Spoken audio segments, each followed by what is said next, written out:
Paz do Senhor, boa noite e que a graça de Jesus esteja com todos vocês. E fico feliz que eu já vi que tem Libras ali, né? Que bom, viu? Como é que eu, assim? Desculpa, eu estou gaguejando. Agora já vi onde a primeira dama aprendeu. Foi aqui, glória a Deus, viu? Deixa eu fazer uma pergunta para a minha tradutora. E se o pregador é gago, como é que você faz? Você é gago? Ela falou mais coisa do que eu falei ali, viu? Muito bem, irmãos, mas que a graça de Jesus esteja com todos. Eu fico muito feliz de ver a igreja cheia e a Deus toda honra e toda glória, agora e para sempre. Amém? Irmãos, eu gostaria de, num primeiro momento da minha fala aqui, como o pastor Renato falou, realmente, vamos ver as provas arqueológicas, mas eu quero começar com uma pergunta. Faz sentido crer na Bíblia? Eu vou, durante os primeiros minutos dessa fala, agir como se eu não fosse um crente, como se eu fosse um ateu, um cético, tá bem? E alguém pode perguntar, não, mas você subiu para pregar a palavra de Deus, a gente não quer ouvir um ateu. Mas é porque muitos de vocês, talvez, têm filhos que estão indo à universidade e estão com um professor com toda a retórica de um pregador do Evangelho, dizendo para ele que não faz sentido acreditar na Bíblia, que tudo isso é um mito, que vocês estão aí apenas influenciados pela emotividade. E como é que você pode ter certeza, realmente, que esse Jesus que você está acreditando é verdadeiro e não é apenas um fruto do costume? Deixe-me piorar a minha pergunta aqui. A mesma emoção que você está tendo hoje no culto, quando você cantou brilhantemente aqui para honra e glória de Deus, em termos emocionais, é a mesma emoção que eu vejo muitos muçulmanos rodando em torno da Caaba em Meca. É a mesma emoção que eu vejo um budista diante de um templo no Tibete. É a mesma emoção que eu vejo um hindu reverenciando as águas do rio Ganges. Então, se eu fosse um ateu, eu ia dizer assim, tá, bonito, bacana o culto de vocês estão emocionados, mas se vocês tivessem nascido em Nova Delhi, vocês estariam agora adorando Shiva com a mesma força que vocês adoram Jesus. E se eu chegasse para você e falasse assim, será que Shiva é um Deus verdadeiro? Você ia falar, mas é claro que é. Você nem trabalharia com a hipótese de questionar a divindade de Shiva ou de Krishna. E aí? Como é que eu posso ter certeza que esse aqui é um culto ao Deus verdadeiro? Não pode ser uma resposta apenas da paixão, tem que ser alguma coisa racional. Mas deixe-me, em primeiro lugar, colocar para vocês uma coisa. A evidência, ela não produz a fé.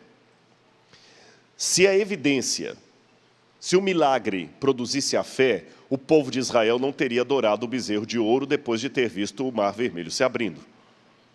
A Bíblia me dá a prova de que os evangelhos que os milagres não produzem fé em ninguém. A fé vem de um relacionamento com Deus. E qual é o sentido, então, das evidências? Eu vou dar uma comparação e você vai entender. Você vê uma moça, você se apaixona por ela, ela se apaixona por você. E se você souber o que fez você se apaixonar por ela, se o amor for verdadeiro, você não sabe dar essa resposta precisamente. Se você falar assim, eu me apaixonei por ela porque ela é cristã. Tem um monte de moça cristã aí, como ela. Por que de todas as cristãs você quis ela? Porque ela é bonita. Tem um monte de cristã bonita aí. Porque além de cristã e bonita, ela gosta de mim. Olha, pode ser que tenha uma outra que goste também, e você não a correspondeu. Na verdade, o que você sente por ela é um amor, uma coisa que brota do relacionamento. Agora vamos continuar. À medida que você vai conhecendo-a, você vai vendo que é uma menina de oração, que ela te trata bem, que ela se preocupa com você, se preocupa com sua família, se preocupa com suas coisas, cuida de você. Essas evidências estão lhe dando o sinal que você está no caminho certo. Então aquelas evidências não produzirão o seu amor, mas confirmarão que, na verdade, se torna de um sentimento que vale a pena acreditar nele. Ficou claro para vocês? Então, entenda que as evidências não produzirão minha fé, mas elas são indicativo do Waze espiritual e racional de que eu estou no rumo certo. Então, vamos ver uma coisa que os críticos da Bíblia podem, muitas vezes, acentuam contra nós. Vocês, cristãos, acreditam na Bíblia por causa de Jesus, correto? Sim ou não? Mas acreditam em Jesus por causa da Bíblia. Isso é um círculo vicioso. Você acredita em Jesus por causa da Bíblia, você acredita na Bíblia por causa de Jesus. Onde é que está a lógica disso aí? Como é que eu poderia responder a um ateu, professor de filosofia, que falasse assim, você acredita em Jesus por causa da Bíblia, acredita na Bíblia por causa de Jesus. Então, quer dizer, não tem base nenhuma a sua fé. Bom, como ter certeza de que um livro é a palavra de Deus? A Bíblia fala que ela é a palavra de Deus, não fala? Só que o fato da Bíblia dizer que ela é a palavra de Deus não a torna a palavra de Deus. Porque o fato de eu dizer que sou o presidente dos Estados Unidos não me torna presidente dos Estados Unidos da América. Por outro lado, porém, quando você vê um guarda de trânsito e ele manda você parar porque ele é um guarda de trânsito. E se você perguntar, por que você está mandando parar? Ele mostra, policial, eu quero revistar a sua casa. Policial, tem um mandato aqui. Ou seja, quando alguém é imbuído de uma autoridade, por ter aquela autoridade, ele tem que declarar. Então, embora o fato da Bíblia declarar ser a palavra de Deus não a torna a palavra de Deus, pelo fato dela ser, ela tem que dizer que é. Como guarda de trânsito. Só que, por outro lado, tem um problema. É que no que diz respeito ao guarda, existe um agente externo ao guarda, superior a ele, que lhe dá a credencial de guarda, que confirma a sua palavra. E quem pode confirmar a palavra de Deus? Quem seria esse agente externo a Deus, superior a ele, que confirmaria a palavra dele? Então aí gerou um problema. Vocês entenderam a problemática? Como é que a gente resolve isso? Eu vou contar para vocês, não é complicado não. Quem convalidaria Deus? Isso é complicado em termos de Bíblia Sagrada, porque demandaria um agente neutro, independente, superior e externo a Deus que validasse a sua palavra. Mas como ele é Deus, em tese, ele é a autoridade maior, absoluta. Logo, ninguém pode validar a palavra de Deus. E mesmo que houvesse alguém para validar a palavra de Deus, eu tinha que ter outro alguém para validar a palavra desse alguém. E outro para validar, quer dizer, isso é cair num ciclo infinito. Como é que eu resolvo esse problema, então? Como é que eu resolvo esse dilema? Simples. Hoje eu não vou dar a palestra para vocês sobre a existência de Deus. No YouTube tem uma palestra que eu trabalho a existência de Deus. Então, se houver entre nós algum ateu, algum cético, deixe-me partir do pressuposto que Deus existe, tá bom? Eu teria que dar uma outra palestra para falar sobre a existência de Deus. Primeiro ponto, vamos raciocinar aqui. Se Deus existe, milagres são possíveis. Concordam comigo? Se Deus existe, milagres são possíveis. A única coisa que eu preciso para que o milagre da ressurreição seja verdadeiro é que Deus exista. Um Deus todo-poderoso. Número 2. Se o Novo Testamento for historicamente confiável, então os milagres que nele são citados também são verdadeiros. Então, primeiro ponto. Se Deus existe, milagres são possíveis. Se o Novo Testamento é historicamente confiável, então os milagres citados nele realmente ocorreram. Número 3. Se Jesus declarou ser Deus no Novo Testamento, e o texto foi historicamente confiável, então Jesus é Deus. E se ele for Deus, o que ele ensinou é palavra de Deus. Logo, a Bíblia é a palavra de Deus. Vou repetir para não ficar confuso para ninguém. Se Deus existe, milagres são possíveis. Número 2. Se o Novo Testamento for historicamente confiável, então os milagres que ele menciona também ocorreram. Número 3. Se Jesus afirmou ser Deus, e o Novo Testamento é confiável nas declarações de Cristo, então ele é de fato Deus. Outro ponto, se ele é Deus, o que ele falou é palavra de Deus. Logo, a Bíblia é a palavra de Deus. O que eu tenho que fazer com vocês aqui agora? Descobrir evidências na história que me permitam tirar o "se" diante de cada uma dessas frases e torná-las uma afirmação. E se eu conseguir, pela história, tirar o "se" e fazer disso uma afirmação, eu tenho comprovado que a Bíblia é a palavra de Deus. Então vamos ver. Em primeiro lugar, deixe-me dizer que não se trata apenas de provar que Jesus realmente fez coisas miraculosas. Isso é pouco. Porque milagre por milagre, Jesus pode ter feito um milagre, mas foi um truque. Sim ou não? O diabo também não faz milagre? Sim ou não? Para enganar. Então não é só o fato de dizer que Jesus fez milagre. Mesmo que for um milagre de Deus, profetas do Antigo Testamento fizeram milagre também. Não basta apenas para a história confirmar que Jesus fez milagres. A natureza dos milagres de Jesus é que o torna singular. Eu vou dar um exemplo para vocês, que tem pessoas que não aceitam a divindade de Cristo. Jesus perdoou pecados cometidos contra outras pessoas. Só isso para mim já prova que Ele é Deus. Sabe por quê? Deixa eu ver aqui. Qual o seu nome, você de verde aqui? Gisele. E você que está do lado, assim. Michael. Se o Michael extorquiu a Gisele, roubou a Gisele, deu prejuízo a Gisele, e o Michael vem aqui à igreja e eu falo assim: ô Michael, eu te perdoo pelo que você fez com a Gisele. Faz sentido? Não estou ouvindo a resposta. Faz sentido? Não faz sentido. Por quê? Quem tem que perdoar o Michael, é a Gisele. Quando eu pergunto: não, Michael, você está perdoado pelo que você fez com a Gisele? Peraí. Você não me pediu licença. E eu? Eu que fui a lesada. Eu só posso perdoar pecados cometidos contra mim. Eu não posso te perdoar pelo pecado cometido contra o outro.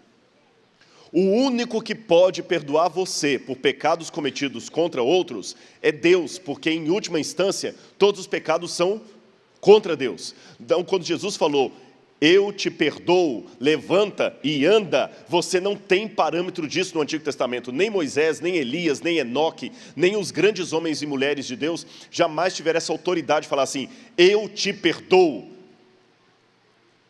pelo que você fez com o outro. Então Jesus era Deus. Ele foi o único que curou doentes, perdoando-lhes os pecados cometidos. Também foi o único que cumpriu as profecias do Antigo Testamento. Foi o único que ressuscitou dentre os mortos como prova de que tinha o poder sobre a morte. E o que Jesus declarou sobre si mesmo é muito forte para passar despercebido.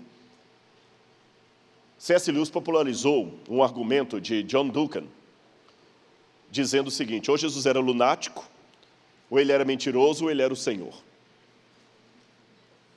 Não tem outro jeito. Sabe por que eu estou falando isso? Porque é muito fácil em um programa de televisão hoje sentar lá e falar um monte de coisas bonitinhas sobre Jesus. Mas não basta dizer coisas bonitinhas sobre Ele, você tem que falar quem Ele é. Ele é o Salvador, Ele é o único caminho, a única verdade, a vida. No grego você não tem outra variação. Ego eimi, rerodós, o caminho, redzoe, realetheia. Eu sou o caminho, não um dos caminhos, não uma das verdades, uma das vidas. Então não dá para você aceitar Jesus sem aceitar quem Ele é. E mais, Jesus não quer tornar você uma pessoa melhor. É nova criatura. É diferente. Não é autoajuda, é transformação. É esse que é o ponto. Então vamos colocar isso numa equação. Até a Siri falou aleluia aqui, que coisa bonita. Vamos colocar isso numa equação. Se Jesus alega ser Deus, e de fato não é Deus, ela está insistindo. Se Jesus afirma ser Deus, eu coloquei no mute aqui, viu? Pronto. Se Jesus afirma ser Deus, e Ele não é Deus, eu só posso classificá-lo em dois lugares. Qualquer ateu é obrigado a acreditar, concordar comigo aqui, que é questão de lógica. Tá bom? Não é fé, é lógica. Se Jesus afirma que é Deus e não é Deus, então Ele é mentiroso ou lunático. Concorda comigo?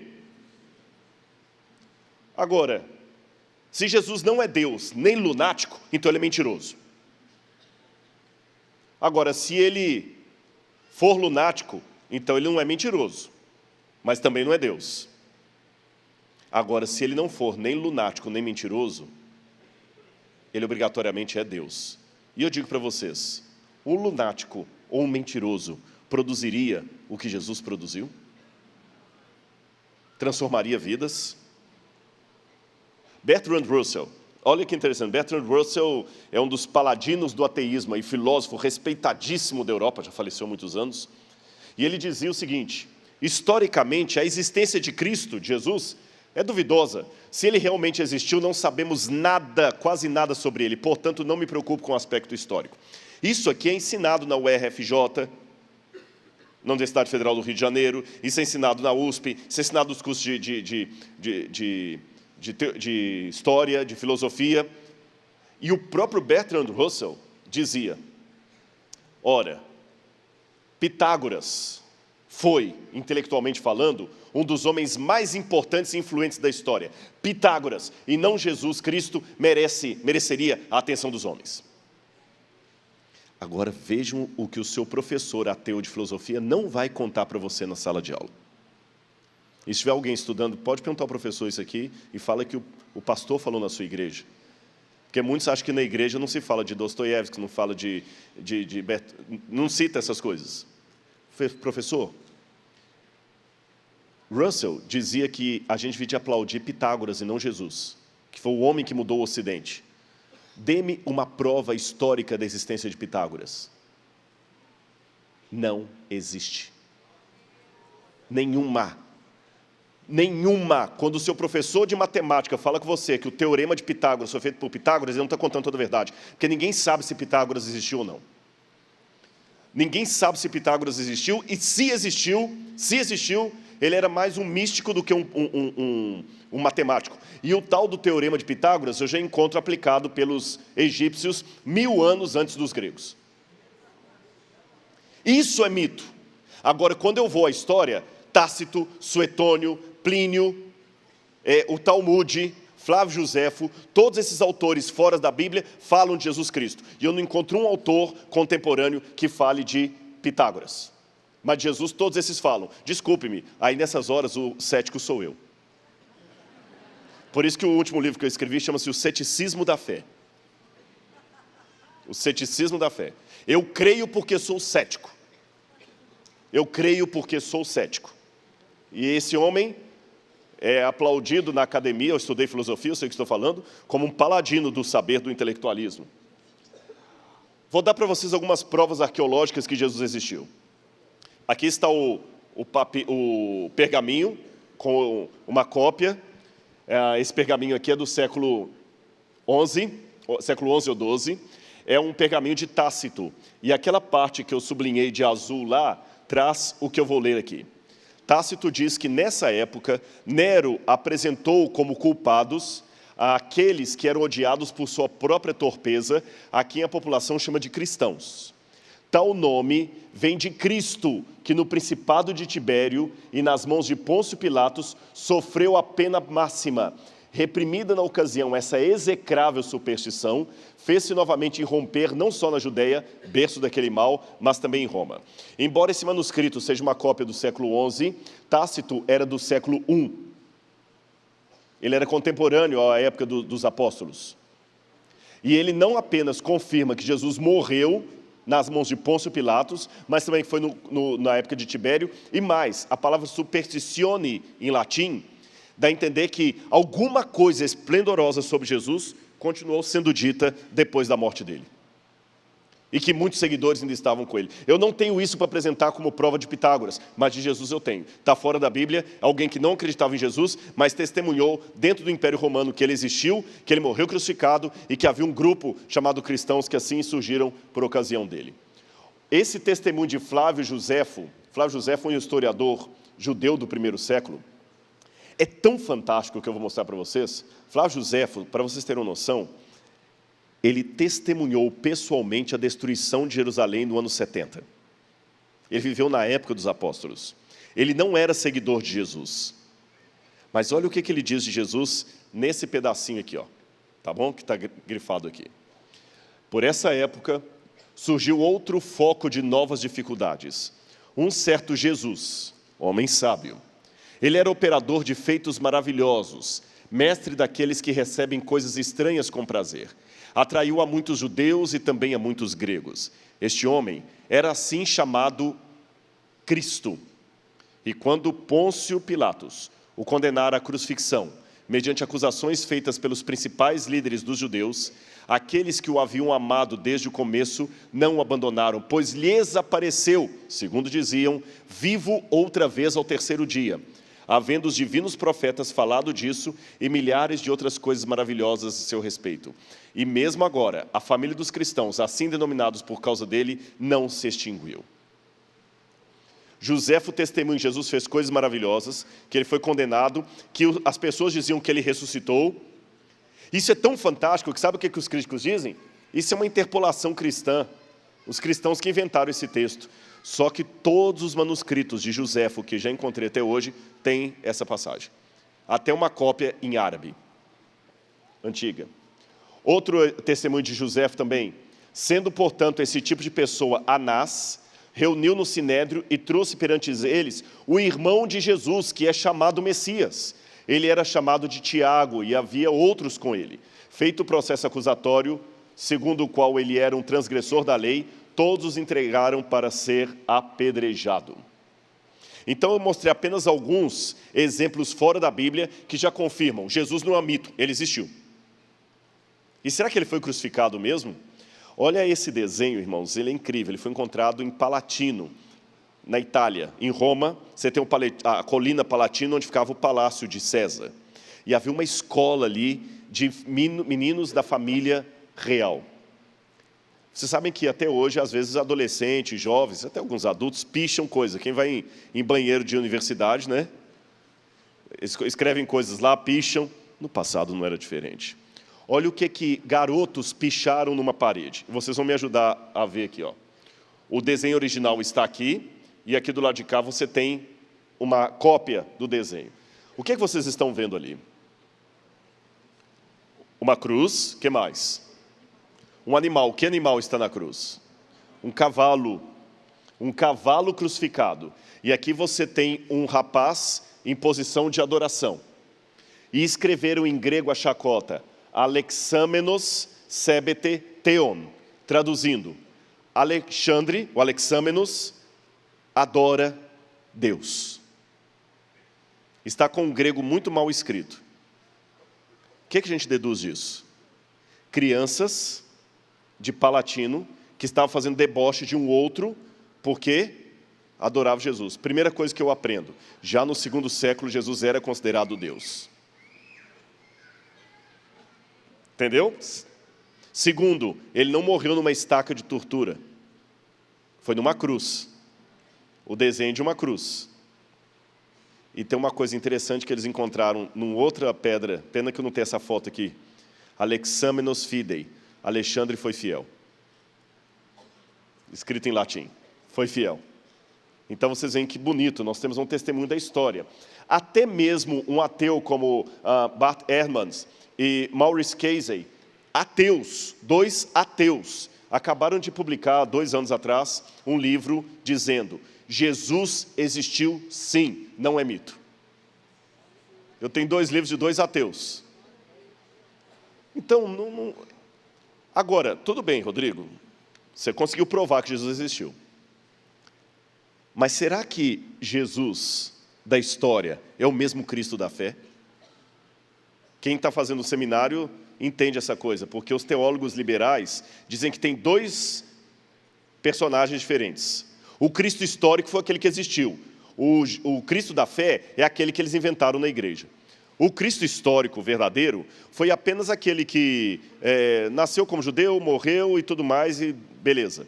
Mas o Cristo da fé, esse Cristo que andou sobre as águas, que perdoou os pecados, é um Cristo inventado, bonitinho. Então, Rodrigo, até agora você só me provou que Jesus existiu. Mas será que esse Jesus que a Bíblia apresenta é o verdadeiro Jesus? Deixa eu complicar um pouquinho isso para vocês. Vocês têm aqui uma praça, uma vez eu dei uma palestra lá, na Universidade Federal, a Praça Tiradentes. Não é isso? Qual a imagem de Tiradentes que passaram para vocês? Cabeça raspada? Cabelo comprido, barba e vestido com que roupa? Uma túnica branca. Não sei se tem algum historiador aqui, sabe que Tiradentes não morreu daquele jeito. Por que Tiradentes foi retratado daquele jeito se ele não morreu daquele jeito? Hã? Montagem? Sim, mas por que retrataram Tiradentes daquele jeito? Você que é crente aqui, que está aqui na igreja hoje, quando você vê aquela imagem do Tiradentes, quem que você lembra? Jesus. Aquilo ali foi uma maneira, uma propaganda de tornar você simpático a Tiradentes. Ele não morreu daquele jeito. Então os alemães criaram duas palavras, Historisch e Geschichte. Que aí eu estou vendo se ela consegue fazer lá. Duas histórias. Historisch é o que realmente aconteceu. Geschichte é aquela história inventada que não aconteceu. É a maquiagem. Sabe aquela... Vocês vão rir agora. Foto de Instagram. É perigoso namorar por Instagram, né? Foto de Instagram. Eu estava agora tendo uma reunião na Record lá e o pessoal estava falando que tem, às vezes, o pessoal fazer entrevista para ator de novela e que, às vezes, eles veem a foto de um casal assim, que manda no portfólio, quando entra os dois, fica assim, cadê? Photoshop. Então, a ideia é essa. Jesus, que a Bíblia apresenta, é um Jesus real ou é um Photoshop? Entenderam a questão? Será que ele é um real ou é um Photoshop? Simples de responder. Eu vou fazer a pergunta ao contrário. Olha o que John Dominic Crossan, e eu tive um debate com ele aqui na Universidade Federal do Rio, quando ele veio aqui há alguns anos atrás. Ele diz assim no livro Uma Biografia Revolucionária de Jesus. Um surpreendente relato do que podemos saber sobre a vida de Jesus. Olha o que esse autor diz. Os evangelhos são interpretações e não biografias de Jesus. Os evangelhos canônicos são coletâneas planejadas com fins doutrinários e de propaganda a fim de atrair os fiéis. Assim sendo, é difícil extrair deles um perfil histórico de Jesus. Percebeu? Essa acusação é passada para o seu filho na universidade, é passada por você em todos os lugares, aí na History Channel, na Discovery Channel. Vamos repetir qual é o argumento dele? Os evangelhos não são uma biografia de Jesus. Eles são o quê? Uma coletânea planejada com dois fins. Quais? Doutrinário e propaganda. Então eu pego a tese do Sr. Dominic Crossan e vou fazer a pergunta ao contrário. Em primeiro lugar, H.G. Wells, que era ateu, ele dizia, todos os 4 escritores dos evangelhos estão de acordo no que diz respeito a fornecer-nos um quadro de uma personalidade bem definida, obrigando-nos a dizer que esse homem realmente existiu. Eles transmitem a convicção da realidade. Quando você analisa os evangelhos do ponto de vista técnico, eles são história real. E Stuart Mill deu para mim o melhor argumento que eu poderia dar. Sabe qual? Jesus é a maior prova de Jesus. Eu explico por quê. Os judeus jamais produziriam alguém como Jesus Cristo. E eu vou mais além. Se alguém me provar que alguém produziu Jesus, me dá o nome dele que eu vou adorá-lo. Porque só alguém maior que Jesus poderia produzir alguém como Jesus. Ele é bom demais para ser fruto da imaginação humana. Ele é bom demais para ser fruto do judaísmo daquela época. Nem Paulo poderia ter produzido alguém como Jesus Cristo. E eu vou provar que os evangelhos não eram novela nem propaganda. Quando você vai procurar um marqueteiro na época das eleições, porque você é candidato, ele vai mudar o tipo do seu óculos, o jeito de você vestir, o corte de cabelo, para fazer você mais palatável. Será que os evangelhos são mais palatáveis? De jeito nenhum. Quando eu faço uma comparação dos mitos da antiguidade e os evangelhos, eu encontro isso aqui, ó. Os mitos. As lendas clássicas antigas, quando transformadas em literatura, são todas, sem exceção, muito bem elaboradas, exageradas e embelezadas, especialmente quando se trata de uma biografia mitológica. quando eu vou aos evangelhos, falta aos evangelhos elementos artísticos importantes. A maior parte da vida de Jesus, sua infância e adolescência, não é coberta por seus relatos, algo inadmissível para um conto biográfico em termos imaginativos. Quando eu faço uma comparação literária entre os evangelhos e a vida de Hércules, o estilo é muito diferente. Entre os evangelhos e a Eneida de Virgílio, o estilo é muito diferente. Segundo aspecto, há diálogos nos mitos. Os evangelhos não trazem diálogos, é uma redação desajeitada se comparada, por exemplo, aos diálogos de Platão. Quando eu pego a mitologia, ela fala de pessoas que voltaram do mundo dos mortos, é a chamada catábase ou anábase. A pessoa desce, catábase, e anábase, ressuscita. Só que esses mitos, quando falam, por exemplo, o próprio Hércules foi até o inferno, Perseu foi ao inferno, viu Cébero, eles sempre contam o seguinte, que a pessoa no inferno teve uma dificuldade tremenda para sair de lá. E lutou contra demônios e dragões e tudo mais, e foi, até que por um ato de heroísmo, ele sai de novo na terra. Mas a ressurreição não conta Jesus lutando para sair do inferno, só mostra que ele morreu e ressuscitou. Se fosse propaganda, obrigatoriamente os evangelhos tinham que seguir os princípios de propaganda daquela época. Vocês entenderam? Havia técnicas de se escrever um mito, havia técnicas de escrever uma propaganda. Estou falando de coisa técnica, e os evangelhos não obedecem nenhuma dessas técnicas. E o mais, abram a Bíblia comigo em 1 Coríntios, capítulo 1, verso 23. 1 Coríntios, uma das mais belas cartas do apóstolo Paulo.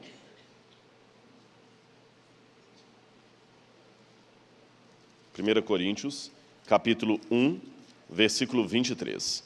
Na minha Bíblia diz assim: nós, porém, pregamos Cristo crucificado, o qual, de fato, é escândalo para os judeus e loucura para os gentios. Em que sentido que é loucura? Vou mostrar para vocês. Olha como é que os evangelhos vão na contramão de toda a propaganda do passado. Olha o que diz Sófocles: uma vida de honra ou uma morte coroada pela fama é a ambição de todo homem nobre. Jesus morreu com fama e honra? Como é que Sócrates morreu? Com orgulho. Pega o banquete de Sócrates. Sócrates pega o copo, faz uma piadinha, devemos um galo a Esculápio, pague-o, sereno, dá ensinamentos, bebe o copo, brinca com a morte. Jesus não. Como é que é a morte de Jesus? Ele implora ao Pai que passe dele aquele cálice, ele sua sangue, ele passa mal, ele evita o Calvário, ele não quer ir para lá de jeito nenhum. Quando ele morre, ele pede água para os inimigos, ele é esfolado. Jesus não teve uma morte coroada pela glória e pela boa fama. Se o evangelho fosse uma propaganda, a morte de Jesus deveria ser descrita como a morte de Sócrates. Jesus pegando a cruz sozinho, ele olhando os soldados caindo. Essa seria uma descrição mitológica, não do jeito que está. Não tem maquiagem ali. Outra questão. Od profanum vulgus et atio. Eu odeio o povão e os mantenho longe de mim, dizia Horácio. E Jesus só andava com o povão. Isso pode ser bonito hoje, mas naquela época não. Olha, Teógenes, olha o que Teógenes falou. Se um médico recebesse dos deuses, de um Deus, o poder de curar as doenças dos sentidos e curar os vícios da humanidade, a sua recompensa certamente mereceria ficar rico, mas ele aprenderia que jamais deveria usar os seus poderes para modificar um vilão. E o que Jesus fez com Nicodemos? O que Jesus fez com Zaqueu? Está na contramão. Outro detalhe, nunca conviva com homens ímpios, viva apenas com os virtuosos, dizia Aristóteles. Jesus convivia com pessoas pecadoras. Aristóteles dizia, o segredo é algo que pertence apenas aos covardes. E Jesus sempre que curava uma pessoa dizia o quê? Não conte para ninguém quem te fez isso. Gente, eu estou dando só um exemplo para vocês, que quando eu comparo os evangelhos com a literatura da época, eles estão na contramão de tudo que eu imaginei. Jesus conversando com mulher, um rabino, samaritana, aquilo era para ser arrancado do evangelho. Das duas, uma. Ou os evangelistas eram péssimos em marketing e propaganda, ou eles estavam escrevendo uma história real. Outra questão, a distância entre o fato e a narrativa. Os evangelhos estão muito perto dos acontecimentos para dar tempo de virar um mito. Quando a gente fala assim, era uma vez, os mitos só se formam depois de muito e muito tempo do ocorrido, quando já morreu todo mundo que não pode mais provar aquilo. Os evangelhos não, eles são muito próximos da fonte apostólica. E mais uma pergunta que alguém pode fazer, Rodrigo, no tempo de Jesus tinha gravador? Tinha celular para gravar as coisas? Como é que Jesus, então, teve as palavras dele anotadas? Porque, convenhamos, mesmo nós, conservadores, acreditamos que os evangelhos foram escritos anos depois da morte e ressurreição de Jesus, certo? Eu coloco o evangelho de Marcos, que é o mais antigo, por volta do ano 50, 52. Já havia isso passado aí, anos depois da morte de Jesus. Eu pergunto para vocês, Pastor Tiago, qual foi a última vez que você pregou aqui? Pastor Tiago, Pastor Renato, desculpe. Mas aqui, né, aqui para esse auditório. 3 meses atrás. Quem estava aqui quando o pastor pregou aqui? Pouca gente, estava vazio naquele dia, né? Foi por isso que você pregou? Sabe o que ele me lembrou? Eu vou contar uma coisinha para vocês aqui, só para o pessoal não dormir muito. Diz que uma vez tinha uma esposa de pastor, que ela casou e ela também era filha de pastor, então já vinha aquela tradição, e ela falou assim, meu amor, eu quero te falar uma coisa, eu sou esposa de pastor, eu vou te apoiar no ministério, na missão, na oração, no jejum, porque eu fui preparada para isso e eu te amo. Que lindo, meu amor. Só que eu tenho uma coisa que eu não quero que você me desrespeite. Ela falou o quê? Eu tenho um segredinho que é meu. É uma coisa entre mim e minha mãe que eu aprendi. Eu tenho uma caixinha preta que eu vou deixar guardada aqui no guarda-roupa. Por favor, nunca abra essa caixinha. Imagina a situação. Ele ia lá, a mulher estava lá dentro, ele abriu o guarda-roupa, estava a caixinha olhando para ele. Dá a tentação de olhar? Não dá. E ele ficava curioso, o que eu faço? Querendo saber. 1 mês casado, 1 ano, 2 anos, 3 anos, 4 anos, 5 anos de casado. Um dia a esposa viajou para visitar a mãe e levar os filhos para ver a avó. Ele sozinho em casa, mente desocupada, é a oficina do devil. Ele abriu o guarda-roupa, está lá a caixinha olhando para a cara dele. Você também tão curioso para saber o que tinha na caixinha, né? Sim ou não? Acho que não. Eu vou É para contar ou não? Quando ele abriu a caixinha, lá dentro havia 3 ovos e uma pilha de dinheiro. 4 ovos, na verdade. 4 ovos e uma pilha de dinheiro. Piorou, né? Se antes ele queria saber o que tinha lá dentro, o que significa isso aqui agora? Quando a mulher voltou de viagem, falou, meu bem, eu fiz uma coisa, o que você fez? Não. Você foi abrir a caixinha? Meu amor, desculpa, você fica guardando coisa, que bobagem. Mas é pior, porque eu abri, agora eu não entendi. 4 ovos e uma pilha de dinheiro? Você está guardando dinheiro escondido de mim? O que significa aquilo? Tá bom, eu vou falar com você. Eu sou filha de pastor e minha mãe me ensinou uma coisa. Minha filha, nunca critique seu marido quando ele pregar mal. Se tiver vontade de criticar o sermão dele, que ele não pregou bem, ao invés de fazer isso, crie umas galinhas. Pegue um ovo da galinha e guarde dentro da caixinha. Só isso. Então é isso. Você insistiu, agora você já sabe. Cada ovo daquele é um sermão ruim que você fez. Eu falo, mas aí tudo bem, ué. Nós estamos casados há 5 anos. 4 ovos? Tá bom, né? Glória a Deus, que bom. Ah, peraí, e a pilha de dinheiro? Ela falou, quando inteira uma 12 eu vendo.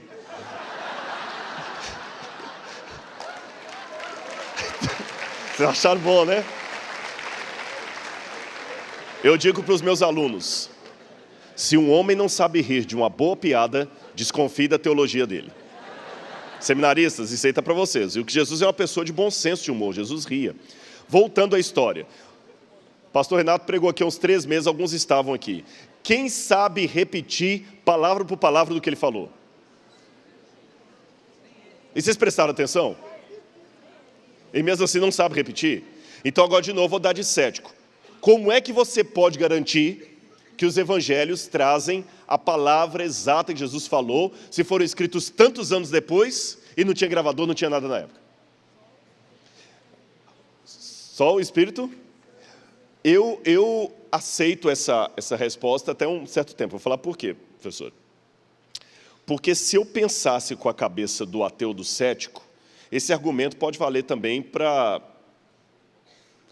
Eu vou dar um exemplo para vocês. Uma vez eu fui estudar com os mormons. Respeito muito os mormons, eles fazem um trabalho missionário muito... Mas eu discordo da doutrina mormon. E eu li o livro de Mormon todinho. E uma vez eu perguntei para um mormon, mas como é que eu posso ter certeza que esse livro aqui é verdadeiro? Onde é que estão as provas arqueológicas e tudo? Sabe o que eles me responderam? Que é uma resposta técnica. Se você for sincero, o Espírito Santo vai lhe mostrar através de um ardor no peito. Eu nunca senti ardor no peito, então é porque eu não tenho o Espírito Santo ou porque o livro é falso? Vocês entenderam? Então, quando a gente fala assim, é o Espírito Santo, mas isso aí vale para o budista também, eu falo, mas que eu tenho que ter alguma coisa além. O Espírito Santo trabalha, mas veja bem, se o Espírito Santo que trabalhou mesmo ditando, então o Espírito Santo ditou de um jeito para um e de outro jeito para outro, porque o evangelista fala que Jesus estava entrando na cidade de Jericó quando ele curou o cego, o outro fala que estava saindo. Então, qual dos dois ali o Espírito Santo gaguejou na hora? Se tivesse duas pessoas com libras aqui, uma traduz uma coisa, outra traduz outra, que é qual que... Agora eu vou surpreender vocês uma coisa que eu percebo nas minhas pesquisas. Quando Jesus pregava, nós temos evidências de que havia junto com Jesus um escriba. Para não ficar mostrando muito texto aqui para vocês, ficar mais claro, eu vou mostrar para vocês. Está vendo esse homem aqui, olha? Numa lápide romana. Cícero, havia isso com Cícero, com os grandes oradores e com os rabinos também. Quando um rabino estava falando, tinha geralmente um secretário junto, anotando numa prancheta de papel, de madeira, com cera, tudo o que o rabino estava dizendo. E ele conseguia escrever à medida que o homem falava, através de símbolos. Lembram taquigrafia? E com símbolos ele escrevia à velocidade. No jeito que eu estou falando aqui, está copiando tudo. Só os discursos. E nós temos uma evidência, aqui tem, por exemplo, desenho disso. Aqui, olha, eles escreviam aqui, depois era só pegar aquilo e transcrever para o papel. E nós temos o cânon muratoriano, que diz o seguinte, quer ver? Passagem aqui próxima, vamos ver aqui. Inclusive os rabinos tinham esse costume. Olha o que diz Papias de Herápolis, que viveu... Papias foi discípulo do apóstolo João. Quem evangelizou Papias e discipulou Papias foi o próprio apóstolo João. Então ele tem fontes que nós não conhecemos. Olha o que Papias disse. Mateus reuniu de forma ordenada na língua hebraica as sentenças de Jesus e cada um as interpretou conforme a sua capacidade. O evangelho de Mateus foi escrito em grego, mas ele se baseou em fontes que eles tinham, que se perderam hoje, de ditos e ensinamentos de Jesus. E é interessante que quando você pega o Novo Testamento grego, as palavras de Jesus, e traduz para o aramaico, faz sentido. No grego tem frases que ficam truncadas. É como se eu dissesse assim, desculpe-me, eu não posso vir amanhã porque eu tenho um apontamento. Mas eu acabei de parquear o carro lá fora, e eu vou chamar agora para minha mãe. Não é assim que a gente fala em português, não é? Mas se eu falo desse jeito, o que você deduz? Ele está morando muito tempo nos Estados Unidos da América, que é na América que fala, eu tenho um apontamento, I have an appointment, eu tenho um compromisso. É na América que chama documento de papel. É na América que fala parking para os carros. E é na América que ao invés de falar assim, eu vou ligar, fala, eu vou chamar, I'm gonna call. Então, quando você está muito com o inglês na cabeça e fala em português, você fala um português cheio de anglicismos.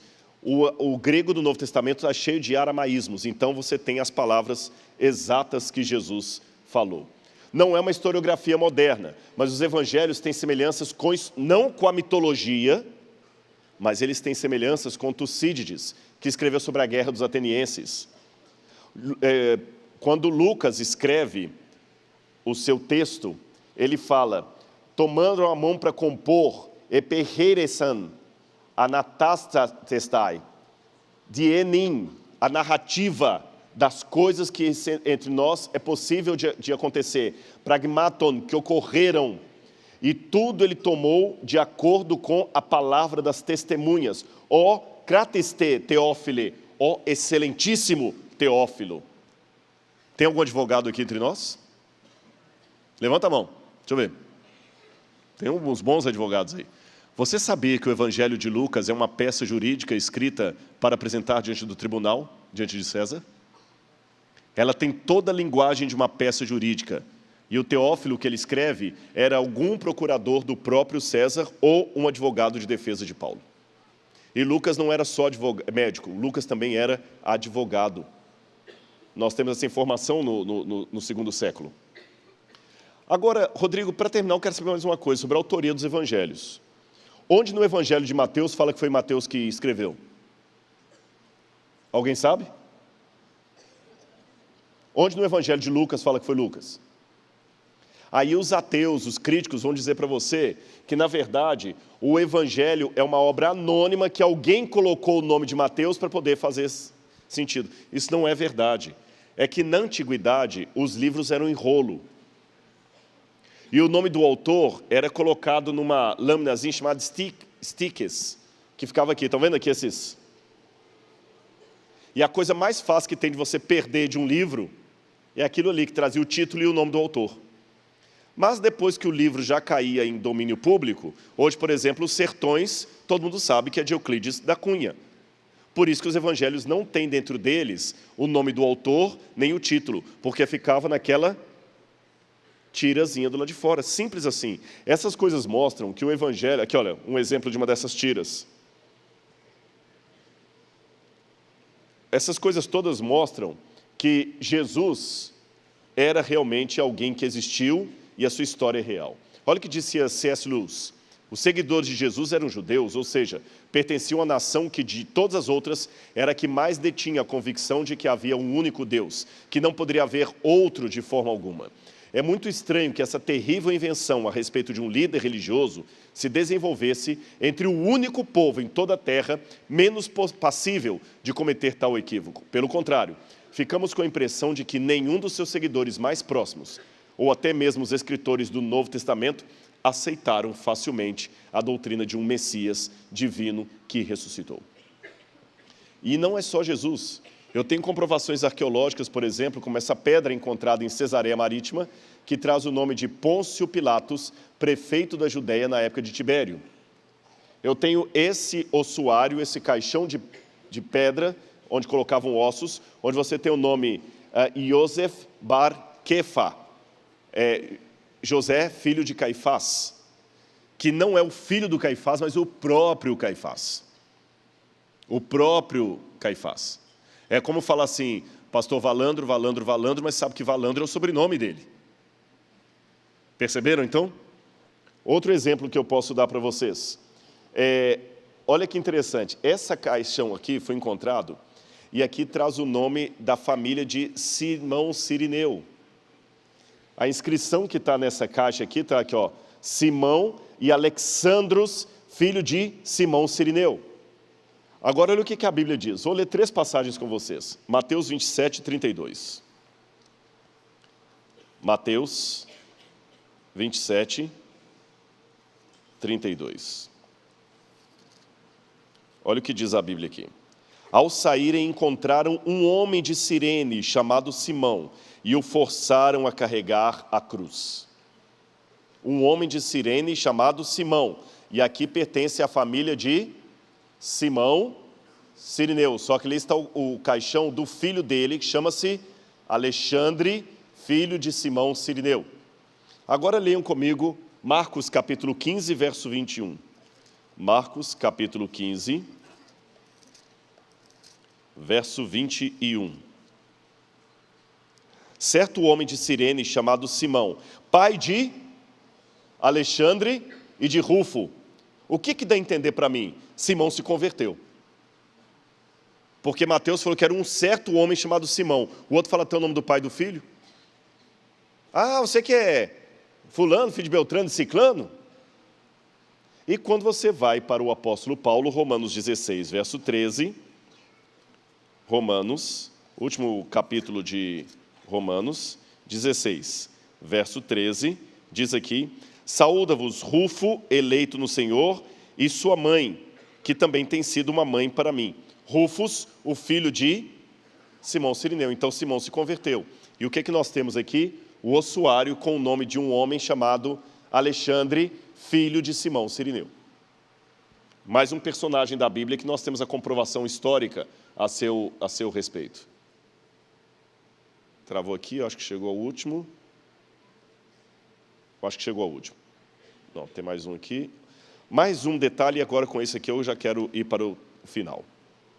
Os críticos diziam que se Jesus foi realmente crucificado, ele não poderia ser sepultado no sepulcro de José de Arimateia, por uma razão muito simples. Crucificados não teriam direito a um sepultamento digno. Logo, a Bíblia está contando uma mentira. Só que em 1967, perto da Guerra de 6 Dias, encontraram em Givat HaMivtar um ossuário de pedra, um túmulo. E quando viram esse ossuário, estava escrito o nome do dono dos ossos ali dentro. Yohanan ben Hagakol. Até aí nada demais. Era um túmulo do 1º século. E quando abriram, havia a ossada de alguém ali, mas no calcanhar do indivíduo, percebam aqui no cantinho, o que é que você tem? Um prego. Alguém que foi crucificado e teve o seu corpo sepultado. Então havia exceções à regra. Esses detalhes todos que eu estou levantando para vocês aqui, figuram duas coisas. Letra A. Mostrar para você que a história é verdadeira. Se ao invés de ser cristão, eu fosse budista, eu não estaria preocupado em falar de arqueologia budista. Porque o budista não está preocupado com a história.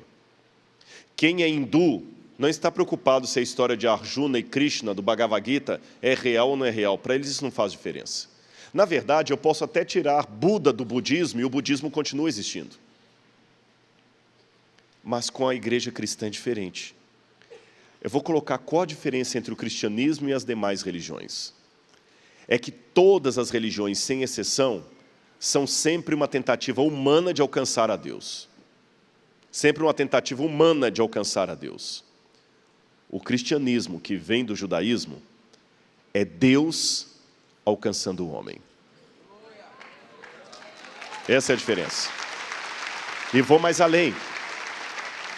Ele não somente quer alcançar o homem, mas ele deixou a história dele na poeira desse mundo. E você pode olhar na poeira e você vai ver as pegadas de Deus. Filho, eu estive aqui. É real. Agora tem a segunda coisa que eu queria deixar claro para vocês. Que a história real é um dado importante, por isso que eu falei quase 1 hora. Mas tem um outro dado mais importante ainda. O que essa história significa para mim? Eu gravei um vídeo há pouco tempo agora no YouTube, e talvez alguns de vocês assistiram esse vídeo. Se alguém assistiu, eu vou pedir licença para contar de novo. Se alguém não assistiu, eu vou contar pela primeira vez. Eu não tenho aqui a imagem, infelizmente eu não coloquei no PowerPoint aqui, mas a imagem de um banheiro romano. E o que eu vou descrever no princípio, talvez vai atrair risadas de alguns. Porque no Brasil, sempre que fala de banheiro, de defecar, de fazer necessidade fisiológica, puxa risada. É cômico, é constrangedor e cômico. Talvez alguém até pensar assim, puxa, Rodrigo, você vem falar numa igreja, falar sobre banheiro. Mas, por favor, fique comigo até o final, que eu vou revelar algo sério para você a respeito do banheiro romano. Mesmo que durante a primeira descrição você tenha vontade de rir. Quando você ia a um banheiro público romano, a primeira coisa que chama a sua atenção é que todos sentam no vaso sanitário juntos um do outro, sem parede no meio. Evidentemente que homens de um lado e mulheres de outro. Mas imagina você sentado usando um vaso sanitário com o seu outro companheiro sentado ali e olhando para você e você para ele. Eu falei que ia puxar a risada de alguns. Desconfortante, né? Desconfortável. E como é que era o papel higiênico? Simples. Enquanto você estava sentado ali no vaso sanitário, batendo papo com o seu amigo, no seu pé passava-se uma canaleta. Eles pensavam em tudo. Quando o banheiro era muito sofisticado, eles deixavam do lado de fora uma pequena orquestra tocando instrumentos para abafar sons de flatulência. Eu sabia que vocês iam rir. E havia alguns escravos que ficavam acendendo incenso para também mascarar o mau cheiro. Ficavam 2 soldados romanos ali, 2 patrícios, e aqui no pé passava uma canaleta d'água. Você pegava uma esponja do mar e pegava um caniço, tipo uma vara de pesca. Pegava um caniço, geralmente de isopo por causa do cheiro, enfiava na esponja do mar, sabe a esponja do mar? E enquanto estava conversando com um colega, ficava passando aquela esponja na água. E aquela esponja, você se limpava. E mais dantesco ainda, aquela mesma esponja ia ser usada por outro. Depois de ter se limpado, você passava a água naquela esponja e colocava num outro vasilhame cheio de vinagre para esterilizar. Ainda bem que você nasceu no século 20 e 21. Agora, irmãos, vocês entenderam? Imaginaram a descrição do que eu falei? Agora eu quero que você abra sua Bíblia comigo.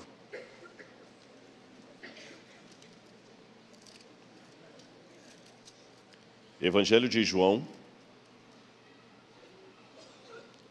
capítulo 19, versículo 28.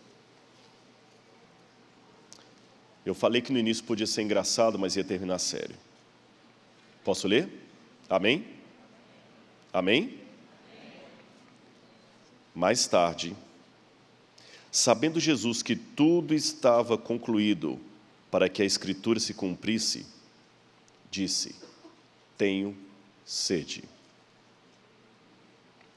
Estava ali uma vasilha cheia de vinagre. Então embeberam uma esponja nela e, colocando a esponja na ponta de um caniço de isopo, a ergueram até os lábios de Jesus. Tendo-o provado, Jesus disse: está consumado. E com isso curvou a cabeça e entregou o Espírito. Entenderam? Preciso explicar? Você já tinha imaginado que os lábios do Senhor receberam como guardanapo papel higiênico sujo tirado de latrina? Agora olha para mim aqui. Você veio à frente, você se emocionou, você chorou, você cantou aleluia. Mas essa história toda que eu contei aqui tem que ser mais do que apenas um History Channel para você. Ela tem que mudar a sua vida.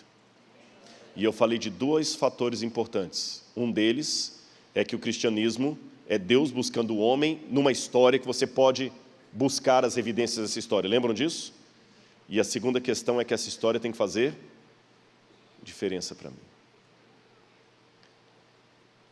Quando as torres gêmeas caíram, muitos aqui não haviam nascido ainda, mas muitos já haviam nascido.